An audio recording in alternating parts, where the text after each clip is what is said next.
I'm Betty, a 32-year-old working professional. I got married 3 years ago, but we still haven't been able to have children.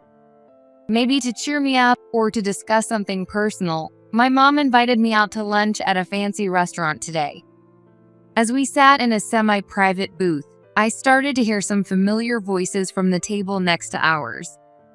I caught my mom's eye and gave her a signal, and we both tuned into the conversation nearby. We're finally gonna get rid of that useless woman. Are you really going through with it? Of course. I want to get her out of the way and start a new life with Ashley and our sweet little one as soon as possible. If it all goes well, we'll be able to take over the house and finally live as a family of 3. It's not a matter of if. It's a sure thing. Let's review the plan to make sure it works. The voices we were hearing belonged to my husband, Kevin, who was supposedly on a business trip in Texas, and my sister, Ashley, who had a huge falling out with my mom last year and had left home without keeping in touch. Along with their voices, I could also hear a baby's soft sounds. So that's what's been going on. It all makes sense now, doesn't it? Yeah. Those two probably never thought they'd be overheard discussing something like that here. That's exactly the kind of careless mistake they'd make. Mom, when I get back, I'm selling the house. Understood. I'll gather everything we need, and let's get our plan of action ready. With that, we raised our glasses, sharing a laugh as we toasted. Kevin and I got married in our 20s. After enjoying our newlywed life for about a year, we started thinking about having kids. But another year went by without any success. Didn't work out again this month. I see. Well, don't worry too much, Betty. It's not something you need to stress about. Kevin tried to encourage me, but I felt a subtle, growing distance between us. Soon, Kevin started going on more business trips and was away from home more often.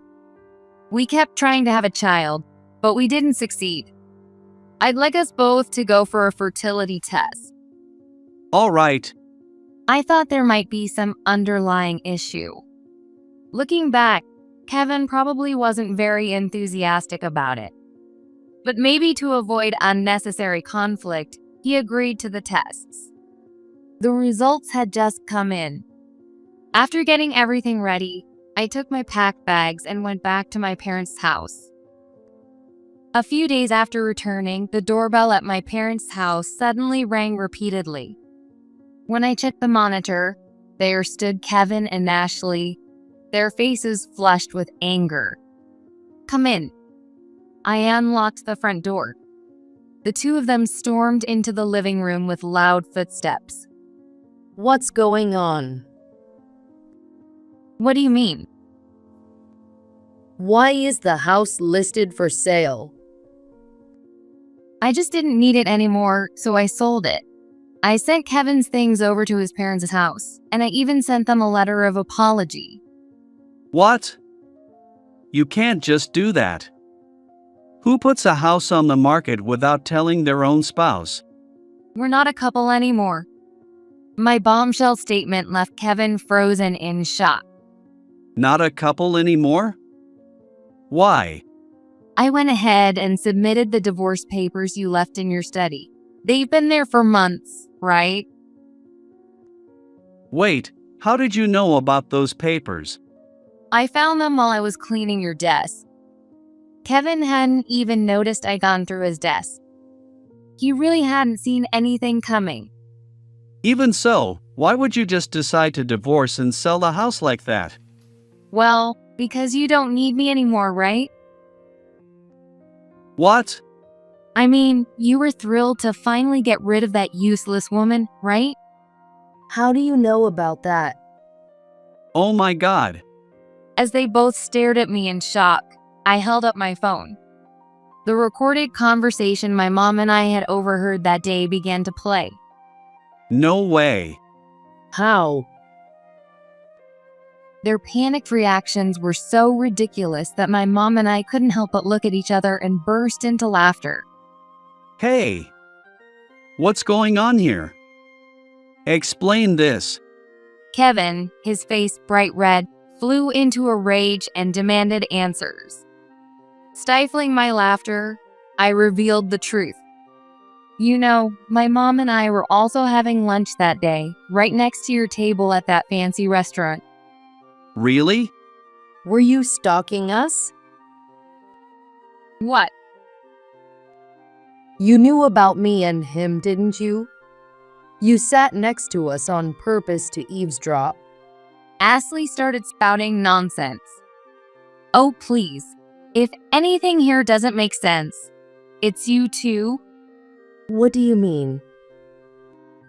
What do I mean? Why was Kevin, who was supposed to be on a business trip in Texas, enjoying a cozy weekend lunch with Ashley and a baby at a fancy restaurant in New York? Shouldn't you two be the ones explaining that? Avoiding my gaze, they both looked awkward and kept silent. Kevin, What? what happened to that Texas business trip? Well, The Texas trip, did it get canceled? no. Actually, it never existed, did it? That's right. So all those other trips you said you were going on, they weren't real either, were they? That's not true. There were times I really was on business trips. Sure, but most of those trips weren't real, right? Well, I had suspected something was off. Kevin hadn't changed departments since we started dating. His business trips were rare, maybe once every few months. The reason for the sudden increase in trips was, when I thought about it, painfully simple. You were making up trips to meet with Ashley, weren't you? yeah, that's right. Kevin admitted it, almost as if he'd given up. Then Ashley jumped in. If you listen to our conversation, then you understand, right? Kevin and I love each other. You're just a burden. Burden or not, I'm the one who granted you your wish by filing for divorce. Do you really think you have any right to complain to me about anything? And why did you have the right to sell the house without asking? We said we were going to live there. How could you sell it? Do you even have the right to do that? Clearly, Ashley wasn't pleased about the house's situation. I remembered they called it a house takeover. You and Kevin deciding to live there was something you two came up with on your own, wasn't it? It's Kevin's house. So if you're divorced, of course I'd live there with him. Why? What? Why do you think it's Kevin's house? Well, obviously, because Kevin bought it. It makes perfect sense for me to live in the house that Kevin bought as part of his family. Was it Kevin's house? I shot a glare at Kevin. As expected, he quickly averted his eyes from mine. Just so you know, that house wasn't Kevin's. Wait, if Kevin bought it, then of course it's… Kevin didn't buy it. Really? That house wasn't bought by Kevin. I bought it. It's in my name. I don't understand what you are saying. If you don't believe me, I can show you the paperwork. You should know that if it weren't in my name, I wouldn't have been able to sell it. That's your proof, right there. She was more shocked by my revelation than I'd anticipated. Kevin must have told her that he'd bought the house himself. It was disappointing to see him lying so pathetically with something that would be exposed so easily. Still, Ashley persisted. But if you bought it with a loan, then you've been paying it off with his income from after the marriage, right? That would make it part of the marital assets, wouldn't it? Selling it on your own like this is… I paid for it entirely in cash. Seriously? I used my own money from before we were married to pay the full amount. That condo wasn't cheap, was it? No, it wasn't. How? A late 20s office worker like you, paying cash for a place like that. I made the money through investments. What? I've been investing since I was a student, and by the time we got married, I'd accumulated a fair amount. I bought the house as an investment. But there's no proof you really bought it with that money. And how do I even know you made all that from investing? Ashley clearly wasn't convinced. Are you suggesting I got that money doing something shady? Well, obviously. You don't just end up with enough cash to buy a condo without doing something unusual. Are you projecting a little here? What? Cars, watches, vacations. And wasn't that condo you're in now paid for the same way? Kevin looked puzzled at Ashley's uncomfortable expression. Maybe. You didn't know? Know what? Ashley's been living off her sugar daddy who covered all sorts of expenses for her. Are you serious? Apparently, Kevin had been in the dark. Since high school, Ashley had always been a bit of a wild type. Around the time she graduated from high school, she started working in nightclubs. She would find a boyfriend, move in with him, cause some trouble, and then end up returning home. Eventually, Ashley found herself a wealthy sugar daddy who moved her to a place he co-owned, set her up with a home, and kept her in a rather sheltered lifestyle. You two probably ran into each other at the place where Ashley works, right? She already has a sugar daddy, yet she's still going for it. It's my life. Ashley replied curtly. Is that true? Kevin asked her cautiously. Women working in nightclubs often had stories like this, so it wasn't exactly unusual. He couldn't be that naive.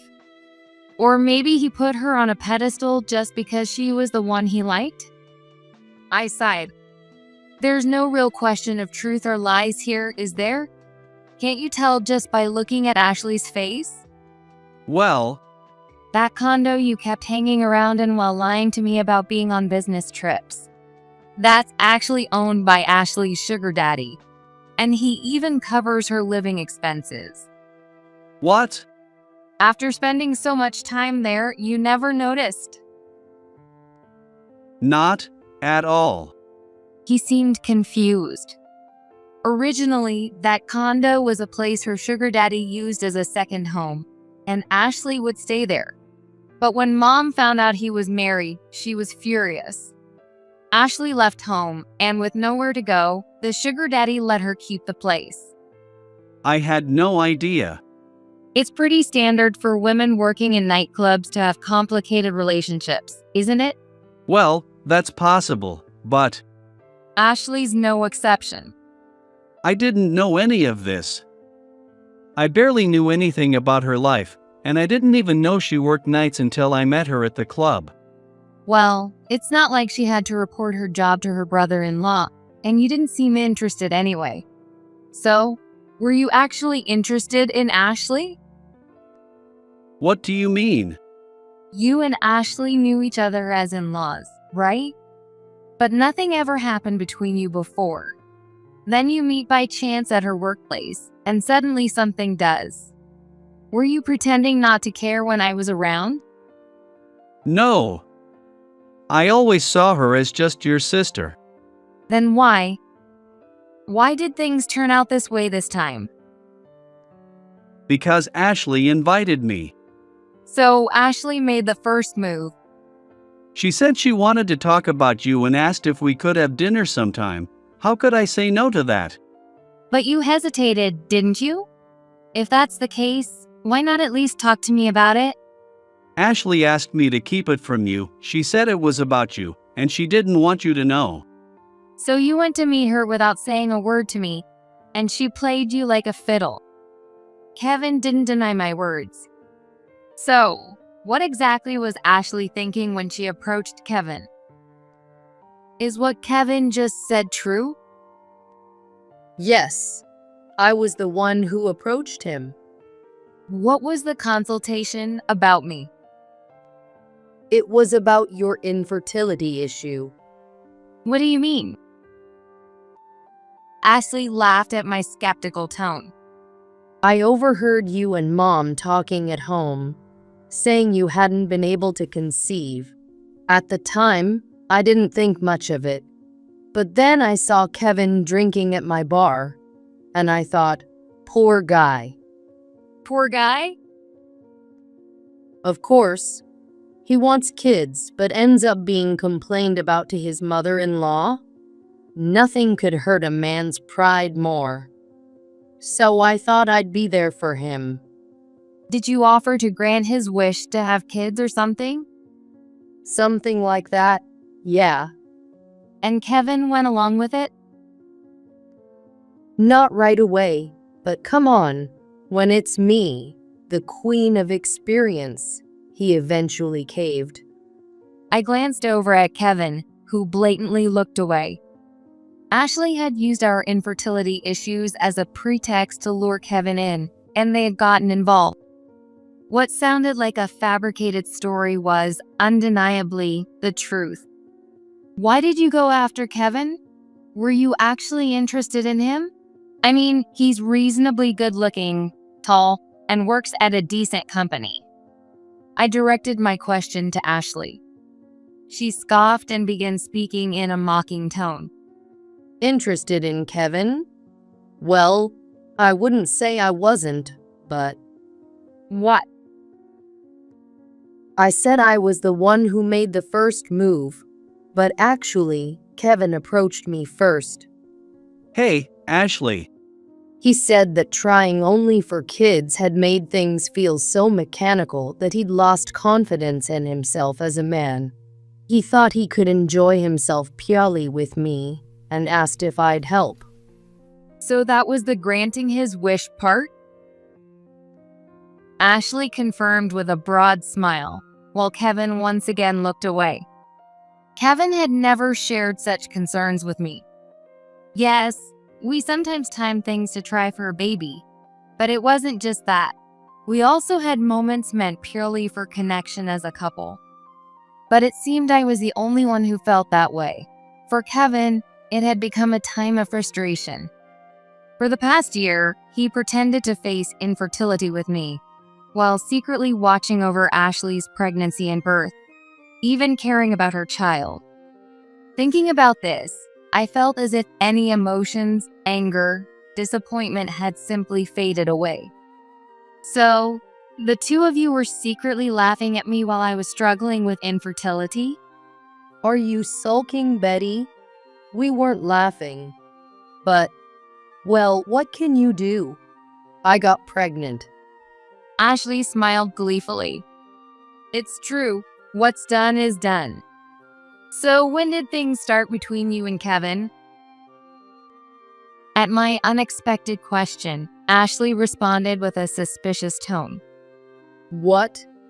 Do I have to tell you? Come on, you can tell me. It's not like it's a big secret. Fine. It was about a year ago. You're not going to complain now, are you? You two are divorced, and Kevin is mine now. You went ahead and filed for divorce yourself, so there's no taking it back. She spoke in a panicked tone. I don't have any intention of doing that. There's no way I could start over with Kevin as a couple now, and living together again is out of the question. But still, I couldn't help wondering. So, you got pregnant as soon as you and Kevin got together? That one detail kept nagging at me. Then, Ashley's shoulders gave a slight twitch and her expression tightened. Realizing her slip, she quickly forced a smile. Well, something like that. I didn't expect it to happen so fast. Of course, I couldn't tell you or Mom right away. So, we decided that I'd focus on the pregnancy, and we'd handle things after the birth. I see. So, at that point, you had decided to stay with Kevin. Yes. Then why are you still living in that condo? What? That condo belongs to another guy, right?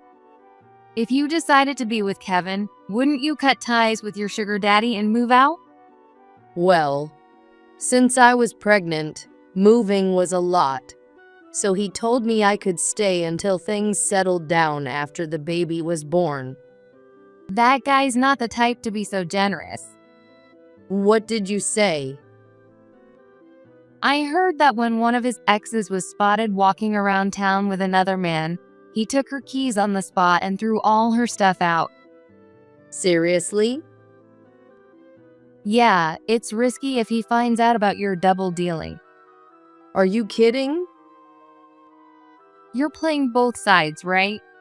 Keeping Kevin a secret while getting everything you can from the sugar daddy. Ashley didn't deny it or try to argue. Without that level of cunning, she wouldn't be able to keep her sugar daddy. Even though she's my sister, there's not an ounce of trust in her, and I feel myself sinking into a state of emotional emptiness. Wait, how does Betty even know about that guy?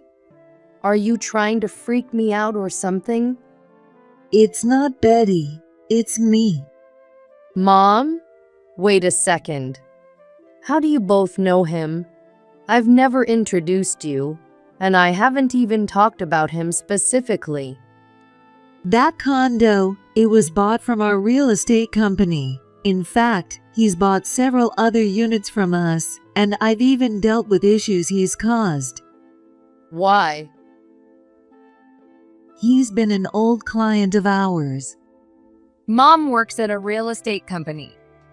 They handle high-end properties for wealthy clients, and that man frequently visited as a friend of the CEO.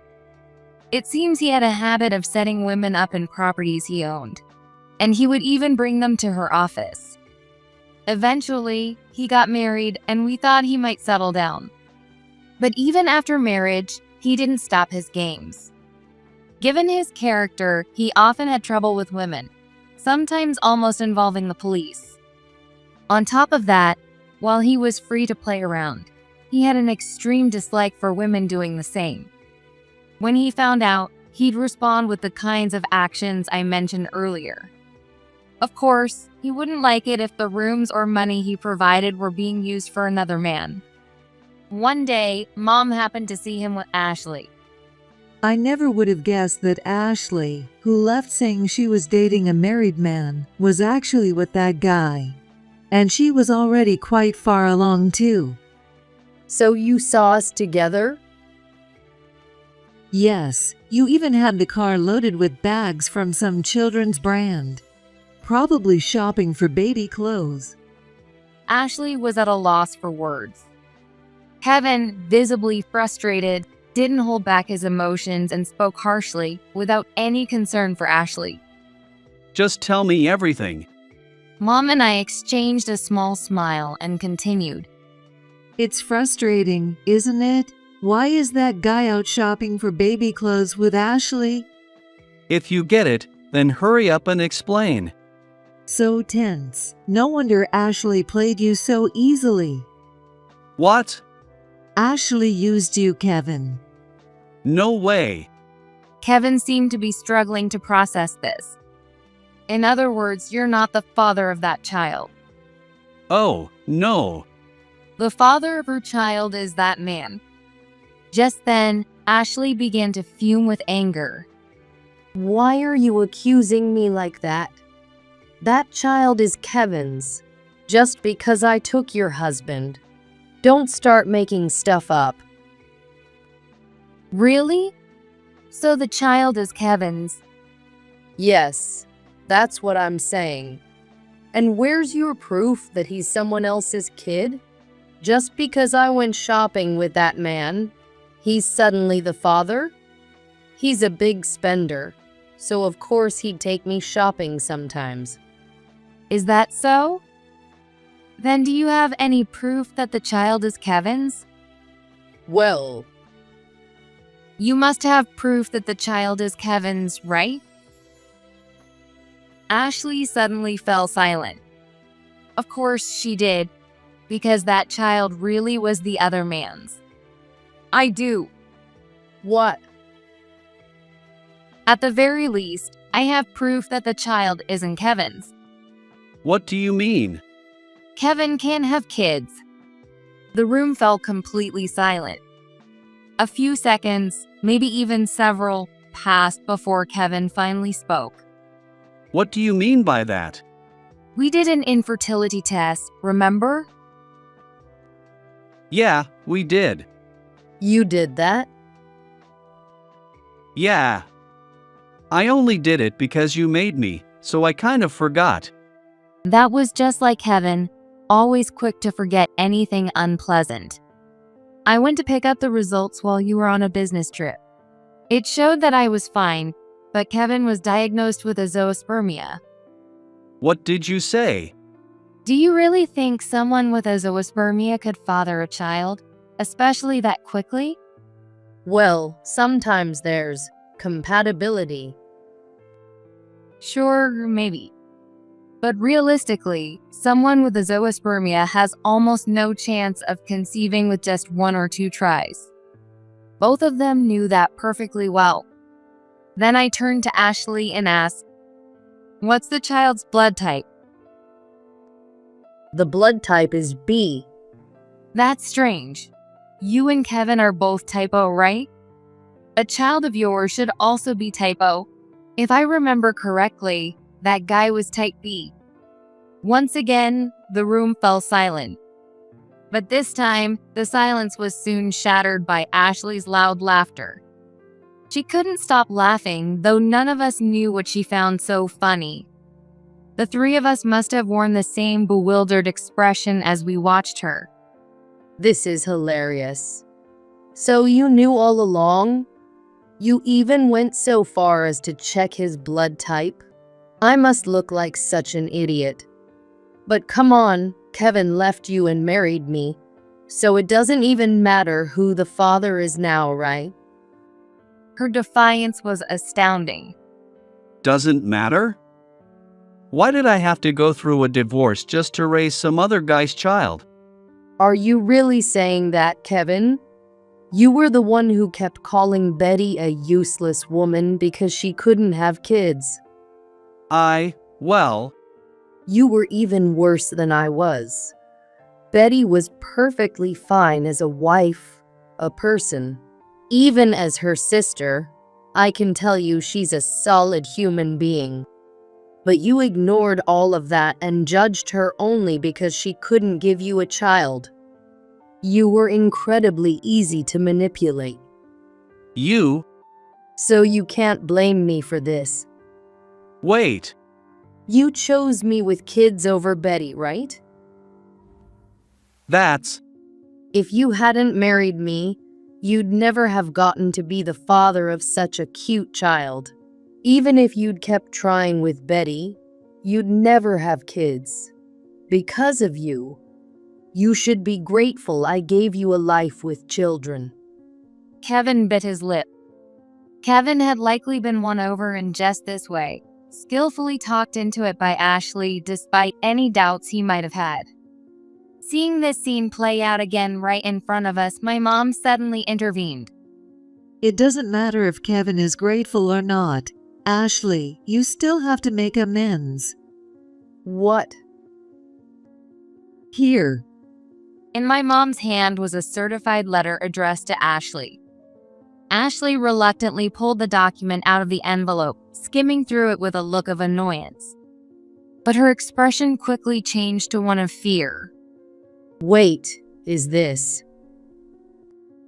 Yes, it's from that man's wife. She knows what you've been up to. Why did it get sent to my family's house? Probably because if they sent it to your condo, you'd ignore it. By sending it to your family's house, you couldn't escape it. Smart move. Unlike someone else. I silently applauded that man's wife, whom I had never even met. Ashley, on the other hand, looked utterly panicked, her face on the verge of tears. If it's going to shake you up this much, maybe you shouldn't have done it in the first place. That was the only feeling left in me. Oh, right. Ashley, looking frantic, grabbed her phone and began making a call. But as soon as she held it to her ear, the color drained from her face. This number. It says it's no longer in service. It looks like he's cut you off. No way. Maybe he found out about Kevin, or maybe his wife confronted him. Who knows? You're kidding. Looks like you might be locked out of your place too. No, that can't be true. In a panic, Ashley started heading for the door. Where are you going? I need to check on my place. By the way, it's not just his wife. What? I'll be filing a claim for damages against you too. What are you talking about? What are you looking so surprised about? It's only fair. Having my own sister steal my husband was the ultimate betrayal. Ashley trampled over my happiness. And yes, I'll be claiming from Kevin as well. Me? Of course. You betrayed me. You blamed me for the infertility, then ran off with another woman. I won't forgive you for crushing my dignity as a person.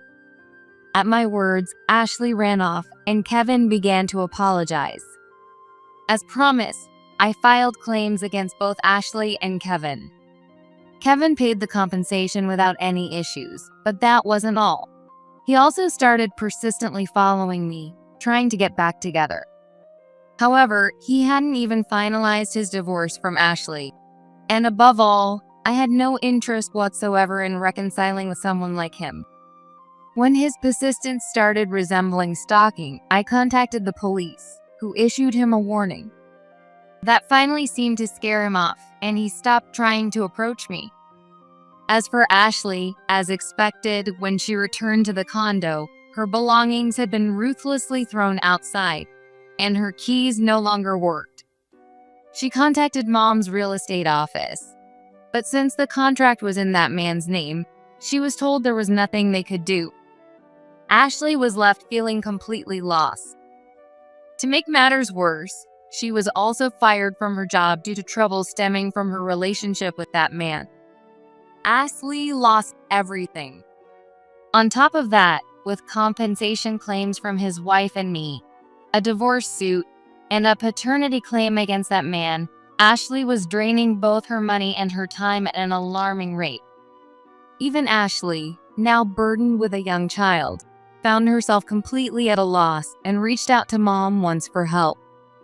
But Mom cut her off without hesitation. After all these years of making your own messes, it's time you take responsibility like an adult.